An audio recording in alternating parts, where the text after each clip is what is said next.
Endométriose, une convention pour mieux faire connaître et reconnaître la maladie. C'est un nouveau pas vers la reconnaissance et la prise en charge de l'endométriose. Le ministère de la Santé vient de signer un partenariat d'une durée de 5 ans avec l'association Info Endométriose et ses 5 partenaires.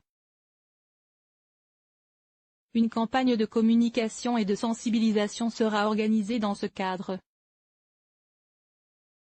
Après le ministère des Familles, de l'Enfance et des Droits des Femmes, c'est au tour du ministère de la Santé de signer une convention pour mieux faire connaître l'endométriose. Le partenariat d'une durée de 5 ans a été établi avec l'association Info Endométriose et ses 5 partenaires, Endo-France, Endomind de France, Ensemble contre l'endométriose, Mon endométriose ma souffrance, Caroucra endométriose.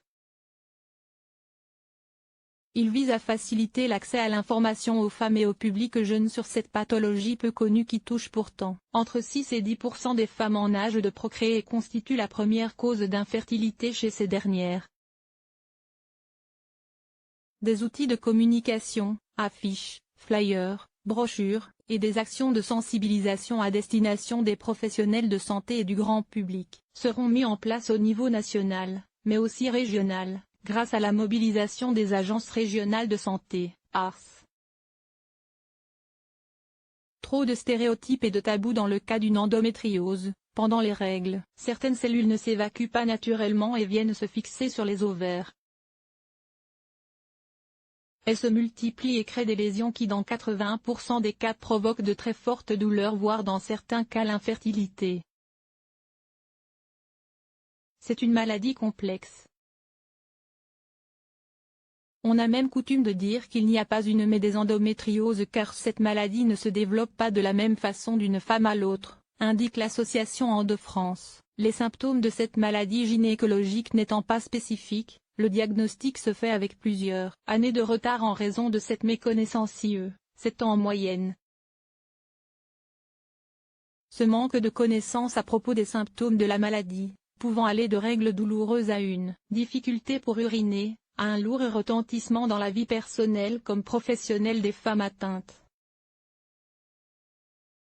Une fois la maladie diagnostiquée, les consultations et bilans sont nombreux et les formes graves peuvent avoir un retentissement important sur la qualité de vie des femmes, arrêt de travail, hospitalisation. Ces dernières sont qui plus est exposées aux nombreux préjugéistes qui entourent la douleur féminine.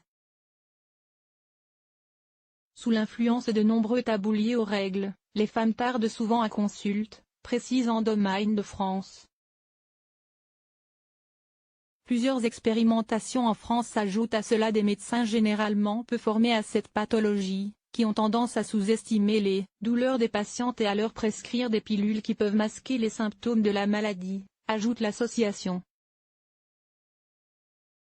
Les femmes qui ont reçu un diagnostic définitif grâce à une analyse du tissu endométrial se voient proposer en première intention un traitement hormonal destiné à provoquer une aménorrhée.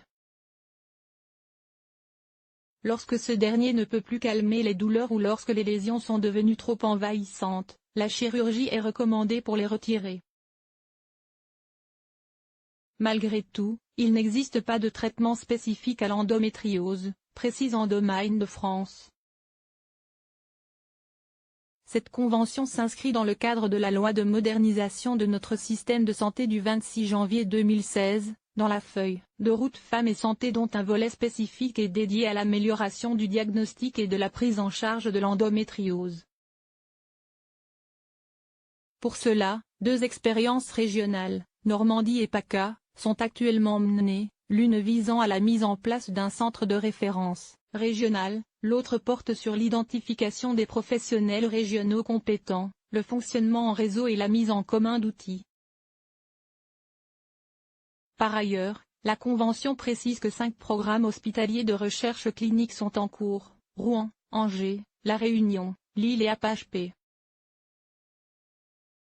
Ces derniers portent sur des objectifs variés, notamment l'évaluation d'une méthode diagnostique non invasive et de prise en charge. Enfin, sur demande de Marisol Touraine, la Haute Autorité de Santé, HAS, actualise les recommandations de bonnes pratiques professionnelles relatives au diagnostic et à la prise en charge de la maladie.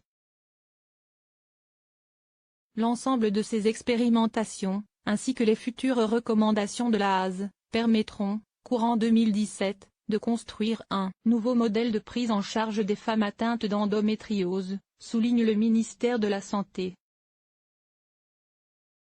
Ce modèle sera construit avec les professionnels de santé et les associations de patientes.